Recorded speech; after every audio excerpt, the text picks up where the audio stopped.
Hello everyone, and welcome to another episode of Inside Out Smile. I'm your host, Dr. Amber Q, and today, as you can tell by the title, we're going to discuss dreams and nightmares. And I don't actually mean when we're physically asleep. And I say physically asleep, but even that would be incorrect because obviously there are things happening in the body and the mind. So I think what I wanted to discuss was the fact that life in its entirety, whether we take the macro look, and depending on the faith that you have, this life is a dream. Certainly in Islam, it's a delusion, and we're going to wake up when we actually pass. And I think Christians think that as well. Correct me if I'm wrong. And obviously then we have other faiths as well. So in that sense, life on a macro level is a dream in that sense.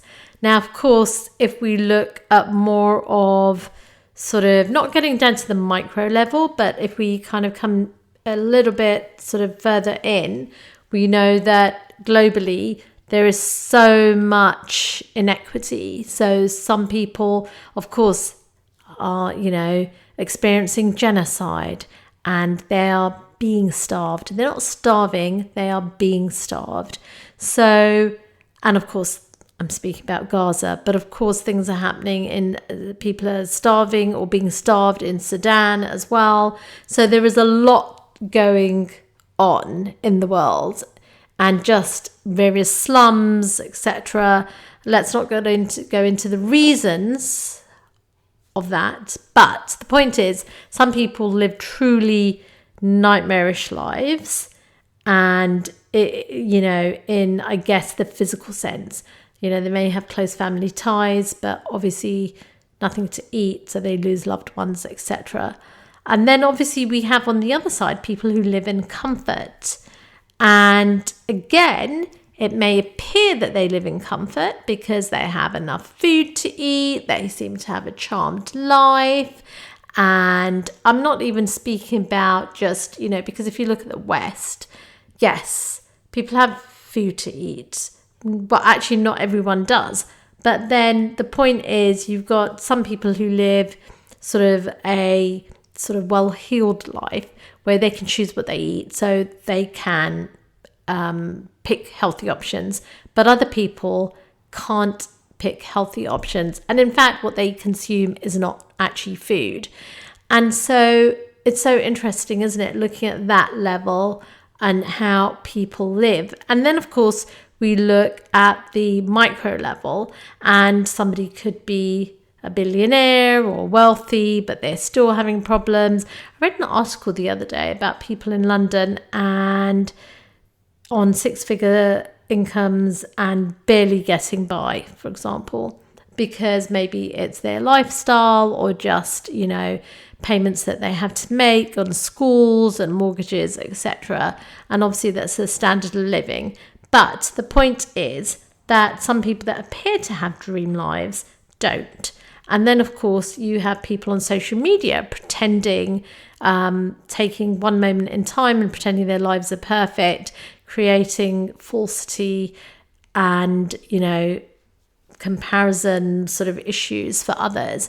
But it's so weird, isn't it? Because we have people in all sorts of situations who, because of their various perceptions, live lives that are full of contentment. But of course, life is always challenging. So there are going to be challenges, whether, I don't know, they have a burglary, or somebody gets sick. And of course, no matter who we love, people are going to pass away. And then of course, there are people that seem to have everything, but they just don't have meaning in their life.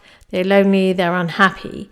So no matter how we look at dreams and nightmares, well, for a start, things never stay the same, and things do move around and change, and everything is in a state of flux. And I guess, I don't know, because even when you think about the environment, I read an article the other day about turbulence on flights and how it is increasing and it's going to treble in the next few years. And it's due to climate change, which is a man-made issue. And it's just so interesting, isn't it? Because the world is in such a mess and it's due to greed of the few that are more powerful, and I guess maybe just people living their lives and not being diligent as they could be in looking after the planet. I'm painting a rather grim picture, but of course there are amazing people around. I guess what I'm trying to say is that there is a lot of flux in the world. There always has been, and no matter how wonderful people's lives appear, everyone has problems and struggles and challenges.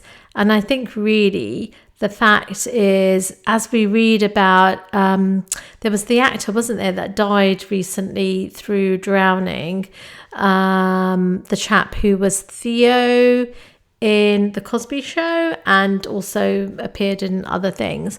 And it's just that life is so short. And I do feel that people would be so much happier if spiritually they had more contentment. I do believe that. And I mean, you cannot get more inner than your soul. And that's the thing, isn't it? Because quite often, obviously, I speak about inner skills for outer success. And I would say that's truthful in terms of one's spiritual health as well. And let's be clear, by outer success, that could be health or however you define success. And of course, certainly if you're a Muslim, success, true success is success in the afterlife. So, yeah, so I don't know. How do you feel on a spiritual basis? What does your inner being say to you?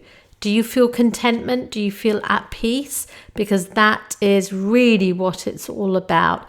Peace of heart, peace of mind, no matter what those external circumstances are like.